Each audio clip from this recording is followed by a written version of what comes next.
Hello my dear student, कैसे हैं आप। आज हम कक्षा 9 विषय हिंदी कृति का भाग 1 के अध्याय 2 जिसका नाम है मेरे संग की औरतें। तो इस पाठ के हम सभी प्रश्न उत्तरों को देखते हैं।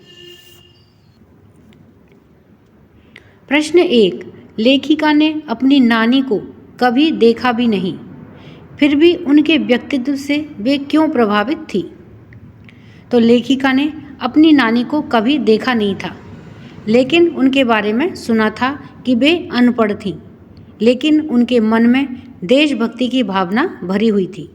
इसी कारण से उन्होंने अपने जीवन के अंतिम दिनों में अपने पति के मित्र क्रांतिकारी प्यारेलाल शर्मा को बुला करके उनसे अपनी इच्छा प्रकट की थी कि वे हमारी बेटी की शादी किसी आज़ादी के सिपाही यानी कि देशभक्त क्रांतिकारी से करवाएं, अंग्रेजों के किसी आज्ञाकारी भक्त से नहीं।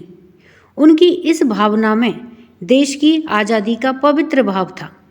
जीवन भर पर्दे में रहने के बावजूद अपनी बेटी की शादी के लिए पर पुरुष से बात करने की हिम्मत दिखाई। इससे उनके साहसी और मन में समाई हुई स्वतंत्रता की भावना का सहज ही पता चलता है। लेखिका उनके इन्हीं गुणों से प्रभावित थी। प्रश्न 2। लेखिका की नानी की आज़ादी के आंदोलन में किस प्रकार की भागीदारी रही।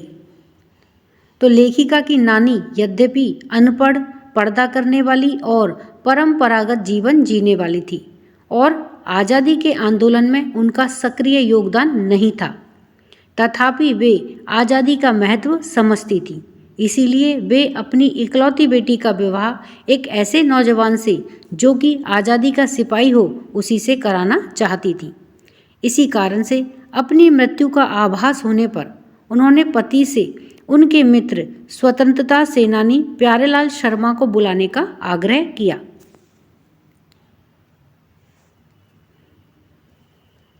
प्यारेलाल के आने पर लेखिका की नानी ने कहा कि वचन दीजिए कि मेरी लड़की के लिए वर आप तय करेंगे। आप अपनी तरह आज़ादी का सिपाही ढूंढ करके इसकी शादी करवा दीजिएगा। इस कारण से उन्होंने एक ऐसे होनहार युवक से अपनी बेटी की शादी करवा दी थी जो आज़ादी के आंदोलन में भाग लेने के अपराध में ICS की परीक्षा में बैठने से रोक दिया गया था। इस प्रकार से लेखिका की नानी आज़ादी के आंदोलन में परोक्ष रूप से भागीदार रही।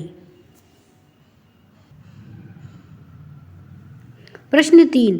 लेखिका की माँ परंपरा का निर्वाह न करते हुए भी सबके दिलों पर राज करती थी। इस कथन के आलोक में क है कि लेखिका की माँ के व्यक्तित्व की विशेषताएं लिखिए और ख है कि लेखिका की दादी के घर के माहौल का शब्द चित्र अंकित कीजिए। तो सबसे पहले है कि लेखिका के माँ का व्यक्तित्व किस प्रकार का है। तो उनके व्यक्तित्व की सबसे बड़ी विशेषता थी कि वे कभी भी झूठ नहीं बोलती थी और गोपनीय बात को कभी भी दूसरे से नहीं कहती थी। इसके साथ ही वे स्वतंत्रता आंदोलन के लिए काम करती थी। इसके कारण से घर में उनका सम्मान होता था। घर के सभी महत्वपूर्ण कार्य में उनकी राय ली जाती थी और उसी को अंतिम माना जाता था। उनका सारा समय किताबें पढ़ने, साहित्य पर चर्चा करने और संगीत सुनने में बीतता था। ये उनकी चरित्रगत विशेषताएं थी। लेखिका की दादी के घर का माहौल। तो लेखिका की दादी के घर का माहौल परंपरागत नहीं था। उसमें परिवार के सदस्यों को बंधी बंधाई लीक से हटकर चलने की छूट थी। स्वयं दादी पर अपरिग्रह की सनक सवार थी। अपरिग्रह यानी कि जरूरत से ज़्यादा सामान इकट्ठा ना करना, उसकी सनक सवार थी। लेखिका की परदादी को लड़की और लड़के में भेदभाव नहीं था। इसी कारण से जब लेखिका की माँ गर्भवती हुई तो परदादी ने मंदिर में जाकर के भगवान से लड़की होने की मन्नत मांगी थी। इसी प्रकार लेखिका की दादी भी पहली मर्तबा में ही तैयार हो गई थी कि गोद में खेलेगी तो पोती ही। इस प्रकार घर में वैचारिक समानता का वातावरण था। लेखिका की माँ घर का कुछ भी काम न करके स्वतंत्रता आंदोलन में भाग लेती थी, किताबें पढ़ती थी और संगीत सुनती थी। लेखिका के दादाजी अंग्रेजों के बड़े प्रशंसक थे। इतना सब होते हुए भी घर की स्त्रियां अपने तरीके से जीने के लिए स्वतंत्र थी। प्रश्न 4, आप अपनी कल्पना से लिखिए कि परदादी ने पोतहू के लिए पहले बच्चे के रूप में लड़की पैदा होने की मन्नत क्यों मांगी। तो लेखिका की परदादी को कतार से बाहर चलने का शौक था। इस कारण से वे स्वयं को सबसे अलग दिखाना चाहती थी। समाज में अधिकतर लोगों की अभिलाषा रहती है कि उनके घर में पहली संतान पुत्र हो, परंतु परदादी ने पोतहू यानी कि पोते की बहू के लिए पहले बच्चे के रूप में लड़की पैदा होने की मन्नत मांगी, क्योंकि वे पुत्री को पुत्र की अपेक्षा घर के काम में हाथ बटाने वाली तथा बड़े बूढ़ों की सेवा करने वाली मानती थी। परदादी का विचार होगा कि बेटी बड़ी होकर के घर परिवार को अच्छी तरह से चलाती है तथा उसकी शादी पर कन्यादान करने का पुण्य भी मिलता है। बेटी जन्मजात स्नेही स्वभाव की होती है। इस कारण भी परदादी ने पोतहू के लिए पहले बच्चे के रूप में लड़की पैदा होने की मन्नत मांगी होगी।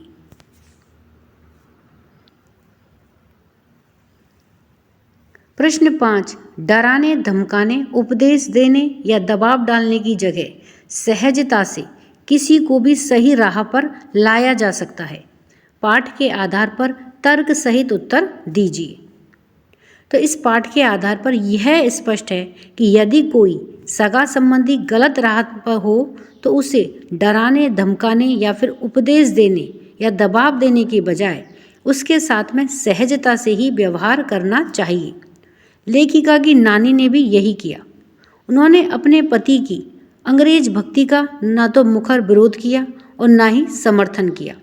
वे जीवन भर अपने आदर्शों पर चलती रहीं।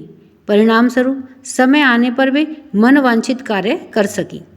इसी प्रकार लेखिका की माँ ने चोर के साथ में जो सहजता का व्यवहार करके उससे उन्होंने उसकी पूरी मानसिकता को ही बदल दिया और वह चोरी छोड़ करके खेती करने लगा। अतएव यह कथन सत्य है कि डराने धमकाने उपदेश देने या फिर दबाव डालने की जगह सहजता से किसी को भी सही रास्ते पर लाया जा सकता है। प्रश्न 6, शिक्षा बच्चों का जन्मसिद्ध अधिकार है। इस दिशा में लेखिका के प्रयासों का उल्लेख कीजिए। तो यह बात सत्य है कि शिक्षा पाना बच्चों का जन्मसिद्ध अधिकार है। इसके प्रति सरकार और समाज को सजग रहना चाहिए। लेखिका ने भी बच्चों को शिक्षा दिलाने में अपना महत्वपूर्ण योगदान दिया। लेखिका कर्नाटक के छोटे से कस्बे बागलकोट में जब पहुंची तो वहां उसके 2 बच्चों को पढ़ाने की समुचित व्यवस्था नहीं थी। इसलिए उसने वहां एक अच्छा स्कूल खोलने की कोशिश की। इसके लिए उन्होंने प्रयास के रूप में कैथोलिक बिशप से प्रार्थना की कि वह वहां एक स्कूल खोलें, परंतु बिशप के तैयार न होने पर लेखिका ने अपने प्रयासों से कुछ उत्साही लोगों को साथ में लेकर के वहां प्राइमरी स्कूल खुलवाया, जिसमें कि सामान्य वर्ग के साथ में अफसरों तक के बच्चों को शिक्षा प्राप्त करने का अवसर मिला। प्रश्न 7, पाठ के आधार पर लिखिए कि जीवन में कैसे इंसानों को अधिक श्रद्धा भाव से देखा जाता है। तो श्रद्धा का आधार सद्गुण ही होते हैं। सद्गुणी व्यक्ति के प्रति श्रद्धा उत्पन्न होती है। तो पाठ के आधार पर निम्नलिखित जनों को अधिक श्रद्धा भाव से देखा गया। लेखिका की नानी अपने जीवन में इसलिए श्रद्धेय बनी क्योंकि उन्होंने परिवार और समाज से विरोध लेकर के अपनी पुत्री का विवाह देश प्रेमी क्रांतिकारी से करने की बात कही। लेखिका की परदादी इसलिए श्रद्धेय बनी क्योंकि उन्होंने 2 धोतियों से अधिक संचय न करने का संकल्प किया था। उन्होंने परंपरा के विरुद्ध लड़के की बजाय लड़की होने की मन्नत मांगी थी। और लेखिका की माता इसलिए श्रद्धेय बनी क्योंकि उन्होंने देश की स्वतंत्रता के लिए कार्य किया, कभी भी किसी से झूठ नहीं बोला और कभी किसी की गोपनीय बात किसी अन्य से नहीं कही। ये सभी जन अपने आप में सच्चे दृढ़ निश्चयी थे, इसीलिए इनके प्रति श्रद्धा प्रकट की गई।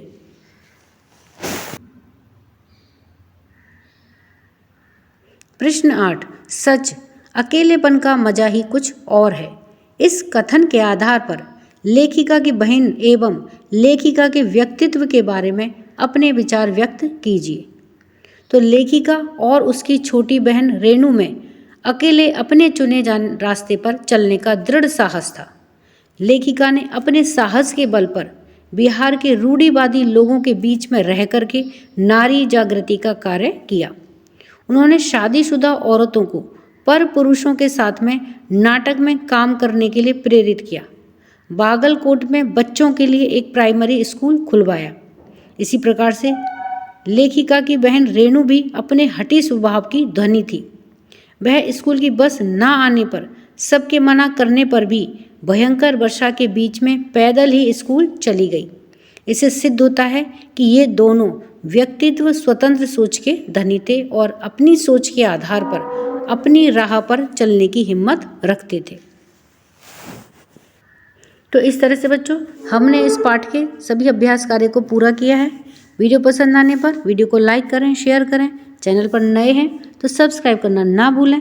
मिलते हैं नए वीडियो में। इसी के साथ धन्यवाद।